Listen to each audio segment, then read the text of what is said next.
എല്ലാവർക്കും നമസ്കാരം. മലയാളികളുടെ ഏറ്റവും പ്രിയപ്പെട്ട ഒന്നാണ് പൊതിച്ചോറ്. അപ്പോൾ അത് എവിടെയായിരുന്നാലും നമുക്ക് കഴിക്കാൻ ഏറ്റവും കൊതി തോന്നുന്ന ഒരു സാധനമാണ്. അപ്പോൾ ഈ പല രീതിയിൽ കറികൾ വെച്ചിട്ട് നിങ്ങൾക്കിത് തയ്യാറാക്കാം. അപ്പോൾ എൻ്റേതായ രീതിയിലുള്ള കുറച്ച് അടിപൊളി സ്പെഷ്യൽ റെസിപ്പികൾ വെച്ചിട്ടുള്ള ഒരു അടിപൊളി പൊതിച്ചോറാണ്. അപ്പോൾ ഇത് കഴിക്കാൻ ഇഷ്ടമില്ലാത്തവരായിട്ട് ആരും ഉണ്ടാവില്ല. ഇവിടെ വാഴയിൽ കിട്ടിയപ്പോൾ ഞാൻ ആദ്യം ഓർത്തത് പൊതിച്ചോറിനെ കുറിച്ചാണ്. പൊതിച്ചോറിൽ ഒഴിച്ചുകൂടാൻ പറ്റാത്ത ഒന്നാണ് ചമ്മന്തി.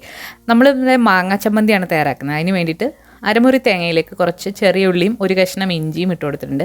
പുളിക്ക് വേണ്ടി നമ്മളിവിടെ ചെറിയൊരു മാങ്ങ തൊലി കളഞ്ഞ് കഷ്ണങ്ങളാക്കിയതാണ് ഇട്ട് കൊടുക്കുന്നത്. മാങ്ങ ചമ്മന്തിക്ക് അടിപൊളി ടേസ്റ്റാണ്. ഇതിലേക്ക് ആവശ്യത്തിനുള്ള ഉപ്പിട്ട് കൊടുക്കുക. എരിവിന് വേണ്ടിയിട്ട് നിങ്ങൾക്ക് പച്ചമുളകോ അല്ലാന്നുണ്ടെങ്കിൽ മുളക് പൊടിയോ എടുക്കാം. നമ്മളിവിടെ ചുവന്ന കളറിലെ ചമ്മന്തിയാണ് അരയ്ക്കുന്നത്. അപ്പോൾ എരിവിന് ആവശ്യമായിട്ടുള്ളൊരു 1/4 ടീസ്പൂൺ കാശ്മീരി മുളക് പൊടി നമ്മൾ ഇതിലേക്ക് ഇട്ട് കൊടുത്തിട്ടുണ്ട്. ഇനി ഇത് മിക്സിയുടെ ചെറിയ ജാറിലിട്ടൊന്ന് ക്രഷ് ചെയ്തെടുക്കണം. ഒന്ന് ക്രഷ് ചെയ്ത് കഴിഞ്ഞാൽ ഇതിലേക്ക് കുറച്ച് കറിവേപ്പിലയും കൂടി ഇട്ട് കൊടുക്കുക. കറിവേപ്പില ഇട്ടൊന്ന് പൾസ് ചെയ്തെടുക്കുക. കറിവേപ്പില ഇട്ടിട്ട് ഒരുപാട് അരയ്ക്കരുത്. നമ്മുടെ അടിപൊളി ടേസ്റ്റ് ആയിട്ടുള്ള മാങ്ങാ ചമ്മന്തി ഇവിടെ റെഡി ആയിട്ടുണ്ട്. ഇനി നമ്മൾ ഒഴിച്ചുകൂടാൻ പറ്റാത്ത മറ്റൊന്നാണ് മുട്ട പൊരിച്ചത്. അതിന് വേണ്ടിയിട്ട് നമ്മൾ ഒരു സവാള പൊടിയായിട്ട് അരിഞ്ഞതിൽ കുറച്ച് മഞ്ഞൾപ്പൊടിയും 2 പച്ചമുളകും അരിഞ്ഞിട്ട് 2 മുട്ട അതിലേക്ക് പൊട്ടിച്ചൊഴിക്കാം. ഇതിലേക്ക് ഇനി ആവശ്യത്തിനുള്ള ഉപ്പിട്ട് കൊടുക്കാം. അതുപോലെ മുട്ട പൊരിക്കുമ്പം അതിലേക്ക് കുറച്ച് പാലും കൂടെ ഒഴിച്ചിട്ട് ബീറ്റ് ചെയ്യുകയാണെന്നുണ്ടെങ്കിൽ നല്ല ഫ്ലഫി ആയിട്ട് മുട്ട കിട്ടും. ഒരു 2 ടേബിൾ സ്പൂൺ പാലോ അല്ലാന്നുണ്ടെങ്കിൽ വെള്ളമോ ഒഴിച്ചിട്ട് നന്നായിട്ടൊന്ന് ബീറ്റ് ചെയ്തെടുക്കാം. അതിനുശേഷം നമുക്കിത് ഓംലെറ്റ് ആക്കി എടുക്കാം. ഇതിലേക്ക് നിങ്ങൾക്ക് കറിവേപ്പിലയും തേങ്ങാച്ചിരിക്കതൊക്കെ ഇട്ട് കൊടുക്കാം, ടേസ്റ്റ് ഒന്നുകൂടെ കൂട്ടാൻ വേണ്ടിയിട്ട്. നമ്മളിവിടെ ഇരുമ്പിൻ്റെ ഒരു തവയാണ് എടുത്തിട്ടുള്ളത്. ചെറു തീയിലിട്ട് മുട്ടയുടെ ഒരു സൈഡ് വേവിക്കാനായിട്ട് നമ്മൾ അടച്ചു വെച്ചിട്ടുണ്ട്. ഒരു സൈഡ് ആയിക്കഴിഞ്ഞാൽ നമുക്കിതൊന്ന് മറിച്ചിട്ട് കൊടുക്കാം.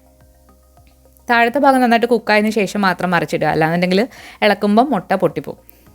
അടച്ചു വെച്ചിട്ട് ഒരു 2 മിനിറ്റ് കൂടെ ഒന്ന് കുക്ക് ചെയ്തെടുക്കാം. ഈ സമയത്ത് നമുക്ക് മീൻ വറക്കാൻ വേണ്ടിയിട്ടുള്ള മസാല തയ്യാറാക്കാം.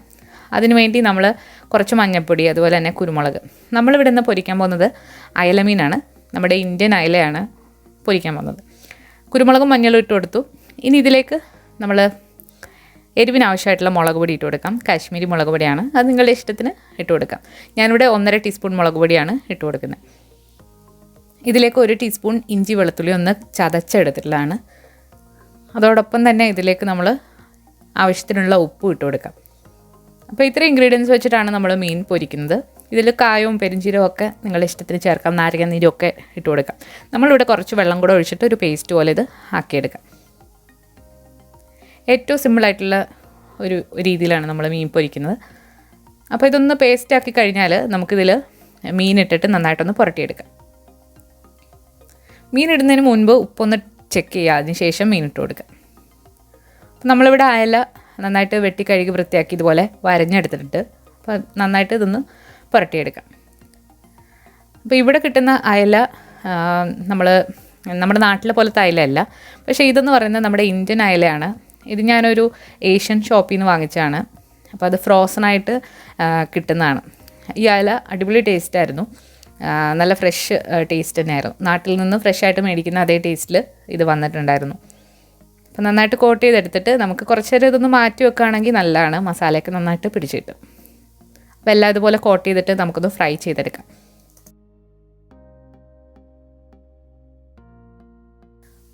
ഫ്രൈ ചെയ്യാനായിട്ട് നമ്മൾ കുറച്ച് വെളിച്ചെണ്ണ ഒരു പാനിൽ ചൂടായി വന്നിട്ടുണ്ട്. ചൂടായി വന്നു കഴിഞ്ഞാൽ ഇതിലേക്ക് നമുക്ക് കുറച്ച് കറിവേപ്പില ഇട്ട് കൊടുക്കാം. കറിവേപ്പില ഇട്ട് കൊടുക്കുകയാണെന്നുണ്ടെങ്കിൽ മീൻ വറുത്തതിന് നല്ലൊരു ടേസ്റ്റാണ്. ഇതിലേക്ക് നമ്മൾ പുരട്ടി വെച്ചിരിക്കുന്ന മീൻ കഷ്ണങ്ങളിട്ട് 2 സൈഡും നന്നായിട്ട് ഫ്രൈ ചെയ്തെടുക്കാം. ഇനി നമുക്ക് പൊതി കെട്ടാം. അതിന് വേണ്ടിയിട്ട് ആദ്യം തന്നെ നമ്മളൊരു ന്യൂസ് പേപ്പറാണ് എടുത്തിട്ടുള്ളത്. ഇവിടെ കിട്ടുന്ന ന്യൂസ് പേപ്പർ വലിയ കട്ടിയില്ലാത്തതാണ്. അതുകൊണ്ട് ഞാൻ അതിൻ്റെ മുകളിലായിട്ട് ഒരു ബട്ടർ പേപ്പർ വെച്ചിട്ടുണ്ട്. നമ്മുടെ നാട്ടിലെ പേപ്പർ കുറച്ച് കട്ടിയാണ്, പക്ഷേ ഇത് ചെറുതായിട്ടൊന്ന് വെറ്റാവുകയാണെങ്കിൽ അങ്ങ് അലിഞ്ഞു പോകുന്ന ടൈപ്പിലുള്ള പേപ്പറാണ്. എപ്പോഴും നമ്മൾ ഒരു ബട്ടർ പേപ്പർ വെക്കുന്നത് നല്ലതാണ്, അതിൻ്റെ മഷി ഒന്നും പടരാതിരിക്കാനായിട്ട്. അതിന് മുകളിലായിട്ട് ഒരു ഇല വെച്ച് കൊടുക്കുക. ഈ ഇലയും നമ്മൾ ഏഷ്യൻ ഷോപ്പിൽ നിന്ന് വാങ്ങിച്ചിട്ടുള്ളതാണ്. അപ്പോൾ അത് ഫ്രോസൺ ആയിട്ട് വന്നിട്ടുള്ള ഇലയാണ്.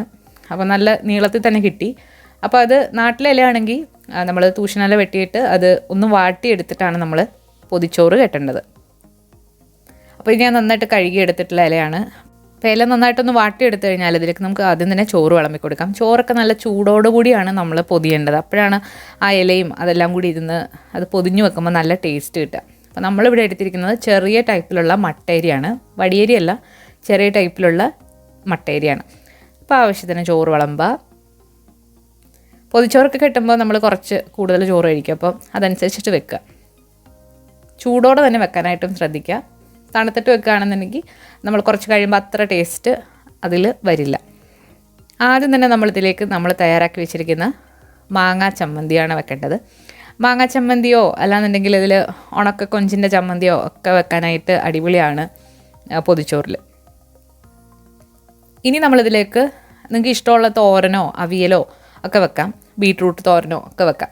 അപ്പോൾ നമ്മൾ ഇന്ന് ചെയ്യുന്ന ഒരു സ്പെഷ്യൽ കൂൺ തോരനാണ്. ഈ കൂൺ തോരൻ്റെ റെസിപ്പി ഞാൻ അപ്ലോഡ് ചെയ്യുന്നതാണ്. അടിപൊളി ടേസ്റ്റാണ് ഇത്. സ്പെഷ്യലായിട്ട് ചെയ്തിട്ടുള്ള ഒരു സ്പെഷ്യൽ മഷ്റൂം വെച്ചിട്ടുള്ള ഒരു അടിപൊളി തോരനാണ്. അപ്പോൾ അതിൻ്റെ റെസിപ്പി ഞാൻ ഉടനെ തന്നെ അപ്ലോഡ് ചെയ്യുന്നതാണ്. അപ്പോൾ അതാണ് വെക്കുന്നത്. ഇന്നത് വെക്കണമെന്നൊന്നുമില്ല. ബീൻസ് തോരൻ വെക്കാം, ബീട്രൂട്ട്, പല തരത്തിലുള്ള തോരൻ നിങ്ങൾക്ക് ഇതിലേക്ക് വെക്കാവുന്നതാണ്.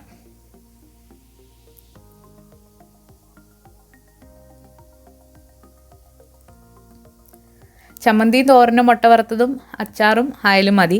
മീൻ വറുത്തത് വെച്ചാൽ ഒന്നുകൂടെ നല്ലതാണ്. അപ്പോൾ നമ്മളിതിലേക്ക് വറുത്ത മീനിൻ്റെ ഒരു വാൽ കഷ്ണം വെച്ച് കൊടുക്കുന്നുണ്ട്. അതുപോലെ തന്നെ നമ്മൾ മുട്ട പൊരിച്ചതും ഇതിലേക്ക് വെക്കുന്നുണ്ട്.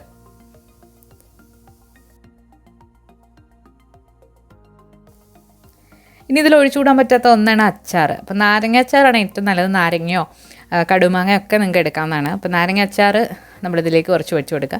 നാരങ്ങ അച്ചാറിൻ്റെ റെസിപ്പി നമ്മളിതിന് മുൻപ് അപ്ലോഡ് ചെയ്തിട്ടുണ്ട്. ലിങ്ക് ഞാൻ ഡിസ്ക്രിപ്ഷൻ ബോക്സിൽ കൊടുക്കാം. അതുപോലെ തന്നെ കടുമാങ്ങയുടെ റെസിപ്പി ഞാൻ അപ്ലോഡ് ചെയ്യുന്നതാണ്. ഞാൻ ഓൾറെഡി എടുത്തു വെച്ചിട്ടുണ്ട്. കുറച്ചധികം റെസിപ്പീസ് നമ്മൾ ഇടാനായിട്ട് പെൻഡിങ്ങിലുണ്ട്. അപ്പോൾ അതൊക്കെ ഞാൻ ഓരോ ദിവസമായിട്ട് ഇടുന്നതാണ്.